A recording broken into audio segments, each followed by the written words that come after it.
Welcome to this new Flight Simulator update movie. In this movie we're gonna look at the latest release notes of Sim Update number 11, the beta version. And the beta version is a little bit strange, right? Because Sim Update number 11 has already been released. So it's more like a hotfix for Sim Update number 11, which introduced some of the issues which I would say several of us are experiencing. This update looks like to be mainly focused to the Airbus A310-300, right, which was introduced as part of the 40th anniversary update. And it looks like that it fixes multiple things for that aircraft. So if we go to the list, right, if we start in the texture section, you can see that the texture section contains a few fixes, right? First of all, there was, I would say, the fixed flight deck cockpit sticker not moving with the door. There's a fixed trim wheel and yoke textures, right, for the trim wheel, which is next to the throttles. And then the RAT is now animated in the cockpit only. And RAT stands for Ram Air Turbine. And the Ram Air Turbine is an emergency system that can be deployed by an aircraft that uses the force of the airstream to turn on small propeller, which produces either electrical or hydraulic power, right? So it simply is a, say, emergency system, which can be used to generate power.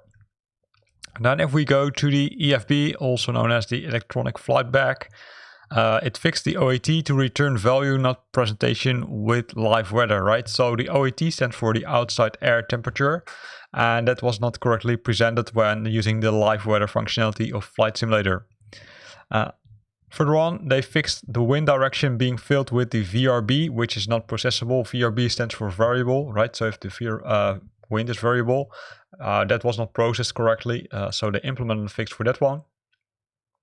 Moving to the sounds, they improvements on sound bus routing to allow more volume control in settings. So they allowed more volume control to the settings of this aircraft. And they also made some change to the sounds of the GPWS. GPWS stands for Ground Proximity Warning System, which is if you're too close to the ground, right, it will start alerting you. That's now on the inside are now always sounding, right? So I would say it looks like that it sometimes wasn't sounding, but now it is. So that's really good to see. Then there were improvements on the AI sound, the artificial intelligence sound, and also improvements on the interior engine audio. Engine audio was a little bit poor, I would say a little bit soft. So let's wait and see if it has indeed improved. And they also improved the on-switch volume levels. So if you if you move the switches, the volume levels have increased. Then moving on to the FMC, and luckily they fixed the SimBrief import, although they initially said, hey, it works perfectly. It looks like it didn't work perfectly because they now fixed it. So that's a more warm welcome. And they also fixed numerous FMS crashes, right? So the FMS, flight management system, that sometimes crashed. I didn't experience it, to be honest, but also I didn't flew a lot yet with the A310, to be honest.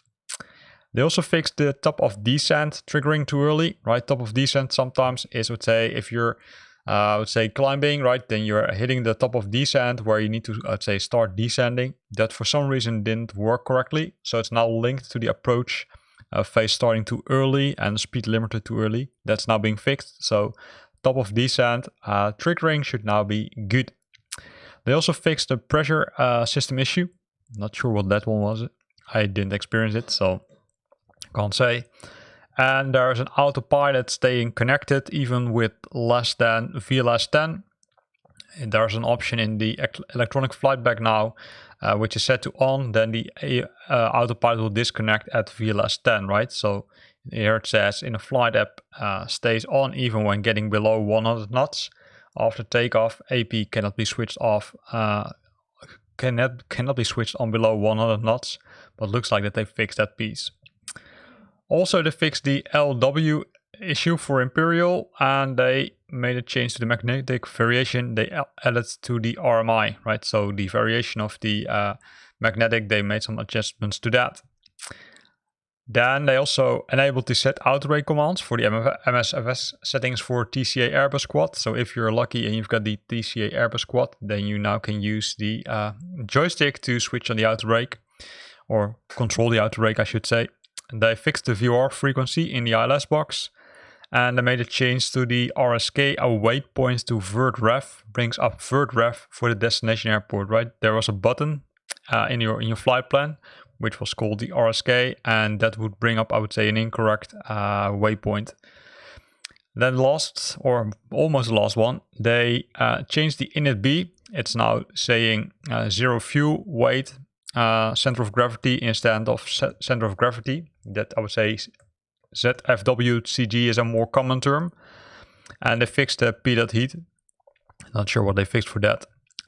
And this last one, they fixed an issue with the right wheel brake on some hardware. So a little bit vague, but they fixed the braking, which did not work on all the joysticks. Then if you're a developer, they have made some modifications. So if you're a developer, then please read these notes. I can't tell you anything about this because I'm not a developer, but that's what they added to this, I would say, second beta update, which was released.